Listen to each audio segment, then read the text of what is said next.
메리 크리스마스. 예. 요즘 이 세상에서는 크리스마스라는 이 말 속에 있는 이런 영적 의미 때문인지 크리스마스라는 말을 잘 사용하지 않으려고 하죠. 대신에 해피 홀리데이 이런 말을 더 쓰는 것 같아요.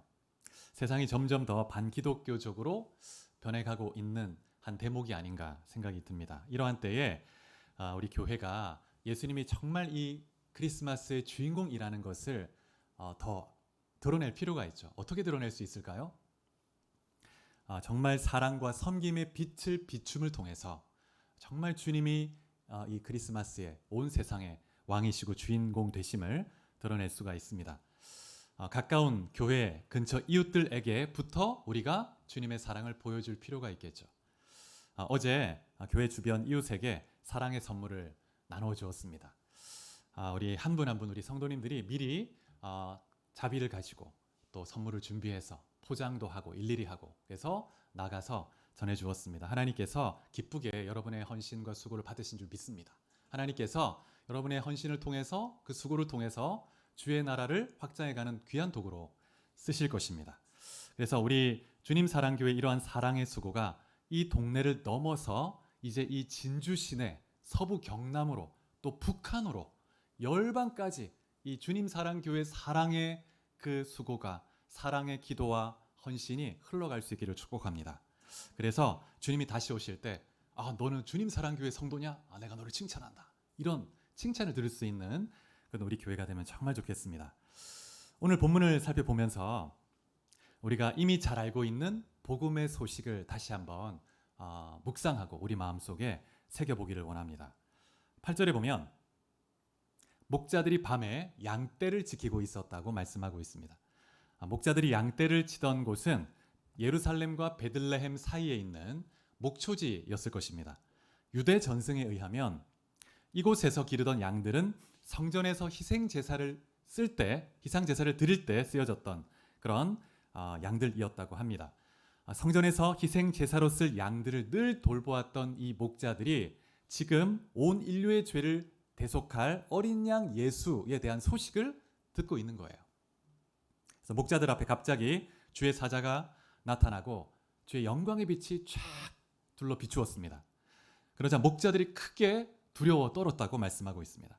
그 목자들에게 천사가 놀라운 소식을 전해주는데 10절에 보면 무서워하지 말라 보라 내가 온 백성에게 미칠 큰 기쁨의 좋은 소식을 너에게 전하노라 이렇게 말씀하고 있습니다. 이 말씀을 보면 복음이 진짜 복음, 참된 복음이 어떤 특징이 있는지를 잘 보여주죠. 복음의 첫 번째 특징은 온 백성에게 적용되는 보편적인 소식이라는 것입니다.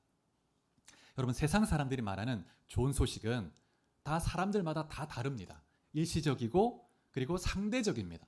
누구에게는 기쁜 소식이어도 내게는 기쁜 소식이 아닙니다. 어떤 민족에게는 기쁜 소식이어도 내게는 우리 민족에는 기쁜 소식이 아닐 수 있습니다. 상대적이죠. 일시적입니다. 그런데 진짜 복음은 모든 시대, 모든 세대, 모든 민족에게 적용되는 그런 소식이어야 합니다. 그런데 오늘 말씀에 나오는 이 복음이 정말 진짜 복음이라는 것입니다. 이렇게 복음이 보편성을 갖는 이유는 복음이 인간이 가지고 있는 근본적인 문제를 해결해주는 키가 되기 때문에 그렇습니다. 복음이 갖는 두 번째 특징은 근원적이라는 것입니다. 근본적인 문제를 해결해주는 근원적인 능력이 있습니다. 인류 역사 가운데 수많은 철학자들이 인간이 경험하는 이 불행과 고통에 대해서 그 원인이 뭘까? 어떻게 해결할 수 있을까? 수없이 고민하고 질문하고 나름대로 해답을 제시했습니다. 그런데 진짜 해답을 제시하지 못했고 오히려 이 세상은 점점 더 고통과 불행으로 채워져 가고 있죠. 여러분 심리학 같은 경우에는 심리학이라는 학문에서는 인간의 고통과 불행의 원인을 인간의 미성숙함 때문이다 이렇게 봅니다. 그래서 인간이 미성숙에서 벗어날 수 있도록 도와주고 또 이렇게 어떤 여러 가지 심리적인 그런 장치를 통해서 도와주면 그 성숙하게 되어서 그래서 불행과 고통이 사라질 수 있다고 생각을 했습니다. 그래서 프로이드 같은 경우에는 인간의 고통의 원인을 억압된 성적 욕구 때문이다 이런 이상한 이야기를 했죠. 그래서 인간의 성을 해방시켜야 된다. 그러면 인간이 행복해진다. 그러고 우리가 자유로워진다. 근데 그 영향 때문에 오늘 이 시대는 단순히 성적 타락으로 지금 막 변질되어 갈 뿐만 아니라 성해방주의로, 또 더 나아가서는 성의 전체주의로 지금 막 흘러가고 있습니다. 또 여러분, 사회학에서는 사회의 구조적인 모순이 해결되면 행복해질 것이다. 이 사회가 구조가 지금 이상하게 지금 되어 있다. 구조를 바로잡아야 된다. 그러면 행복해질 것이다. 그래서 인간을 환경적인 존재로 보고 이 환경을 바꾸면 행복해질 수 있다는 거예요. 그래서 인간의 사회에 구조적인 모순을 없애려고 만든 것이 공산주의죠. 이 구조를 바꿔야 된다. 경제적 구조를. 여러분, 이러한 이 마르크스의 사상 때문에 이 세상이 더 비참한 고통으로 변해버렸죠. 그래서 이 마르크스가 그런 사상을 내놓은 이후 100년 동안에 1억 명이 죽임을 당했습니다. 1억 명이. 여러분, 지금 이 마르크스의 사상은 프로이드의 이 성해방주의와 연합이 돼가지고 섞여가지고 문화 속으로 침투해 들어와 있죠. 우리 주변에 지금 우리를 공격하고 있습니다. 그리고 여러분, 신비주의 같은 경우에는 인간 안에 신성이 있다고 생각합니다. 신비주의자들은. 그래서 인간 안에 있는 이 신성을 신적 불꽃이라고 표현하는데, 그래서 인간이 우주에 있는 이 어떤 신적인 에너지와 연결이 되면, 그래서 스파크가 탁 튀면 인간이 극도의 기쁨과 행복을 누릴 수 있다고 믿는 거예요. 그래서 명상을 통해서 어떤 우주에 있는 에너지와 내가 하나가 되어서, 신과 내가 하나가 되어서 극도의 행복을 누릴 수 있다. 이것도 허무하고 공허한 것입니다. 인간의 진정한 불행과 고통을 해결해 줄 수가 없죠. 그래서 여러분, 일반 학문이나 종교에서는 인간이 직면한 진짜 문제가 뭔지를 알지 못합니다. 오직 성경에서만 참 그 문제 원인을 제시하고 있고 또 그 해답을 제시하는데, 여러분, 성경에 보면 인간이 직면한 가장 근본적이고 가장 시급한 문제는 죄의 문제입니다. 죄. 그리고 심판의 문제. 여러분, 모든 사람이 다 죄인이죠. 그래서 로마서 3장 23절에 보면 모든 사람이 죄를 범하였음에 하나님의 영광에 이르지 못한다. 이렇게 말씀하고 있습니다. 모든 사람이 죄인이기 때문에 거룩한 하나님과 단절되어 있습니다. 그래서 하나님의 그 생명 안에 있는 그 충만한 그 기쁨과 은혜를 누리지 못합니다. 그래서 공허함이 있고 불안이 있고 어떤 고통 속에서 하나님과 단절된 채 살아가고 있는 것입니다. 그런데 그것으로 끝나는 것이 아니고 죽음을 맞게 되면 그 이후에 심판이 있는 거예요. 근데 하나님이 영원하신 분이기 때문에 그 영원한 하나님에 대한 반역과 하나님께 대한 죄는, 그 죄에 대한 심판은 영원한 것입니다. 영원합니다. 여러분, 영원을 묵상해 보셨습니까? 영원히 그 어미한 거룩한 하나님의 진노의 심판을 받아야 하는 그 존재가 우리의 운명이죠. 너무 비참한 그런 상태 가운데 있습니다. 그래서 여러분, 이 죄의 문제를 해결하지 않고 죽게 되는 것이 가장 무서운 일입니다. 영원한 형벌을 받게 되기 때문이죠. 그래서 예수님이 이 땅에 인간의 몸을 입고 오신 가장 중요한 이유는 이 죄의 문제, 이 죄와 그 저주, 그 형벌의 문제를 해결하기 위해서 오신 거예요. 예수님 이외에는 이 죄의 문제를 해결할 존재가 아무도 없습니다. 오늘 본문 11절에 보면 천사가 전하는 큰 기쁨의 좋은 소식이 무엇인지 그 내용이 나와 있죠. 우리 11절을 같이 한번 읽어보겠습니다. 2장 11절. 자, 시작. 오늘 다윗의 동네에 너희를 위하여 구주가 나셨으니 곧 그리스도 주시니라. 여러분, 큰 기쁨의 좋은 소식은 다윗의 동네에 구주가 나셨다는 것입니다. 예수님이 이 땅에 인간의 몸을 입고 태어나셨다는 거예요.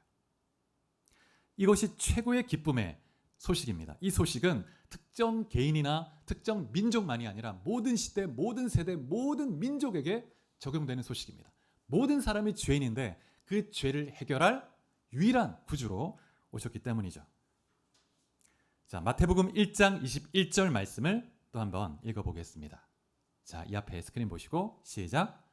아들을 낳으리니 이름을 예수라 하라. 이는 그가 자기 백성을 그들의 죄에서 구원할 자이심이라 하니라. 예수님이 이 땅에 오신 그 이유를 설명해 주고 있습니다. 그 백성을 죄에서 구원하기 위해서 오셨고 그 이름도 죄에서 구원할 자다 하는 뜻입니다. 자, 여러분, 사람들은 자신이 하나님의 그 진노의 심판에 직면해 있다는 것을 깨닫지 못하고 살아갑니다. 그리고 죽음을 맞이하죠. 그럼 영원한 심판이 기다리고 있다는 걸 모르는 거예요. 근데 어떤 분들은 자신이 죄인이라고 인정은 하는데 나름대로 나는 괜찮은 죄인이다 이런 생각이 있습니다. 내가 괜찮은 죄인이라고 생각하면 그 심각성을 간과하고 애통하지 않아요. 그리고 그리스도가 그에게 절실하지 않습니다. 그런 사람은 이 복음의 능력, 복음의 감격을 체험할 수가 없습니다. 내가 얼마나 심각한 죄인인가를 이 말씀의 관점으로 나를 딱 봐야만, 직면해야만 내가 얼마나 심각한 부패한 죄인인가, 그리고 내가 얼마나 심각한 지금 진노 앞에 놓여 있는가, 이걸 깨달을 때 예수 그리스도가 얼마나 놀라운 분이신지, 얼마나 큰 사랑으로 이 땅에 오셨는지 알게 되는 것이죠. 예레미야 17장 9절에 보면 이렇게 말씀합니다. 한번 같이 읽어볼까요? 시작. 만물보다 거짓되고 심히 부패한 것은 마음이라. 누가 능히 이를 알려마는. 누가 이것을 알겠는가? 모른다는 거예요. 사람들이 간과하고 죄인이라고 인정을 하면서도 나름 괜찮다고 생각하는. 여러분, 이 죄의 심각성과 심판의 엄중함을 알 때 회개하게 됩니다. 애통하면서 눈물을 흘리며 가슴을 치며 돌이키게 되죠. 그래서 인간이 심판을 면하기 위해서는 이 죄의 문제를 해결해야 되는데, 이 죄의 문제를 해결하는 유일한 길은 죄가 없는 존재가 와서 우리 죄를 대신해서 값을 치루어야 합니다. 그 방법밖에는 방법이 없습니다. 다른 사람이 나를 위해서 내 죄를 대신해서 무언가 형벌을 받을 수 없습니다. 왜냐하면 그 사람도 죄인이니까. 그래서 예수님이 이 땅에 오셔서 죄 없으신 그분이, 의로우신 그분이 우리 죄를 대신 짊어지고 십자가를 지신 것입니다. 비참한 그런 고통을 당하신 거죠. 그래서 여러분, 참된 복음의 소식에는 세 가지 소식이 내포되어 있는데, 첫 번째는 하나님이 거룩하시고 하나님이 거룩하시기 때문에 죄에 대해서 진노의 심판을 내리신다는 겁니다. 두 번째, 내가 죄인이기 때문에 그 진노의 심판을 받아야 마땅하다는 것입니다. 세 번째는 예수님이 나의 죄를 대신해서 십자가를 지고 내가 받아야 할 형벌을 대신 받았다는 거예요.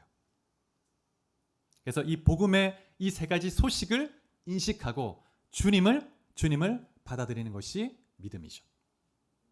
여러분, 참된 믿음은 첫 번째, 십자가 사건이 나를 위한 사건이라는 것을 실존적으로 받아들이는 거예요.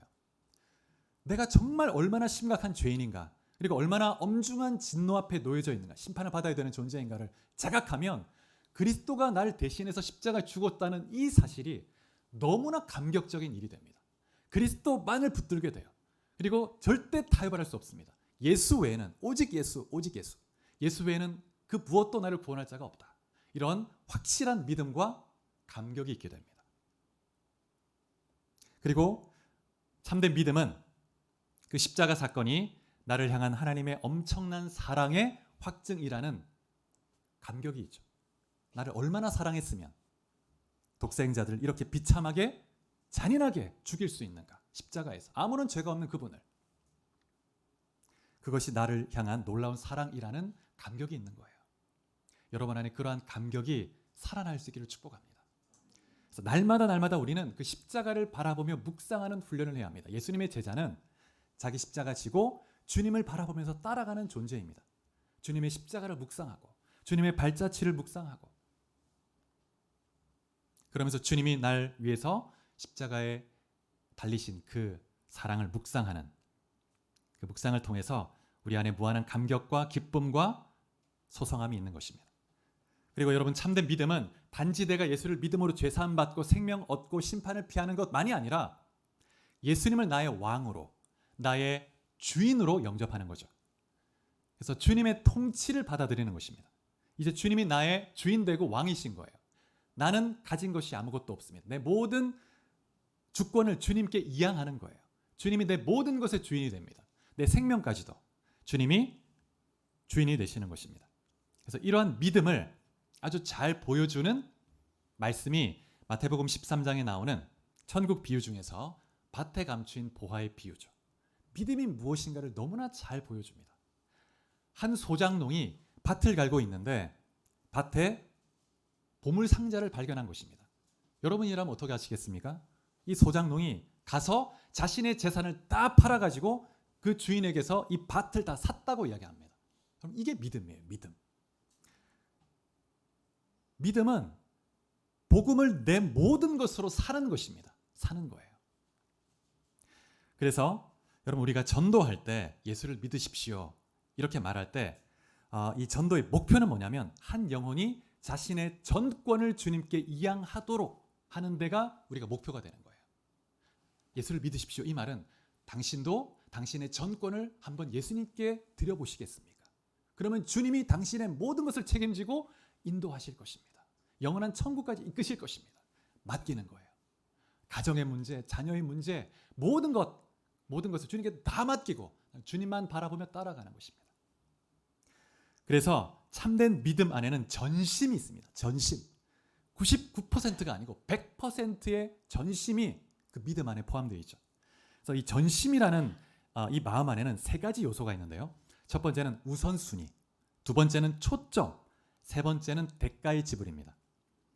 그래서 복음을 전심으로 받아들인다는 말은 예수님을 나의 최고의 우선순위에 딱 두는 거예요.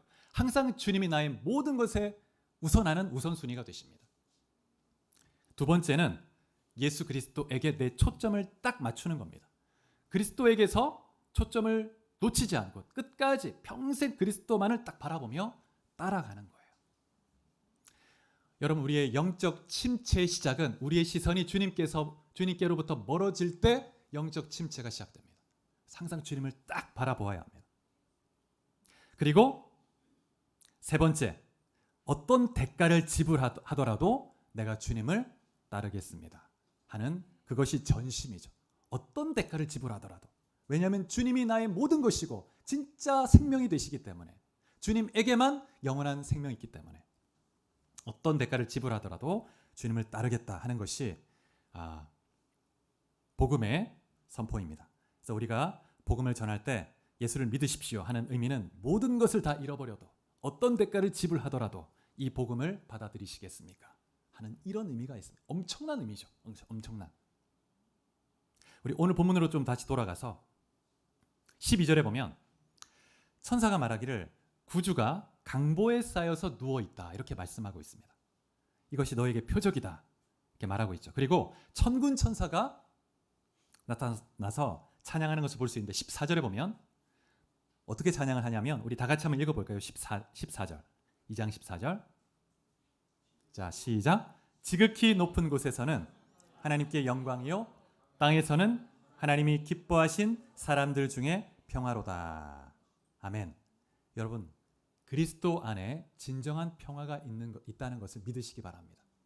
그리스도를 모실 때 진짜 평화와 평강을 누릴 수 있습니다. 그 안에 진짜 기쁨이 있습니다. 이 세상에서 일시적인 그런 기쁨 평강이 아니라 그리스도 안에. 근데 오늘 본문에 보니까 구주가 이 모든 만물을 창조하시고 이제 우리를 너무 사랑해서 우리의 죄를 대신해 죽기 위해 오신 그 구주가 왕궁에 나셔도 모자랄 판인데 왕궁이 아니고 말구유에 누워 계신다고 말씀하고 있습니다. 여러분 말구유는 신생아가 누워 있을 만한 그런 곳이 아닙니다. 불결하죠. 그리고 이 말구유는 말에 먹이를 주는 이 말밥통이죠. 밥통입니다. 근데 주님이 그 말밥통에 그 불결한 곳에 누워 계신 거예요.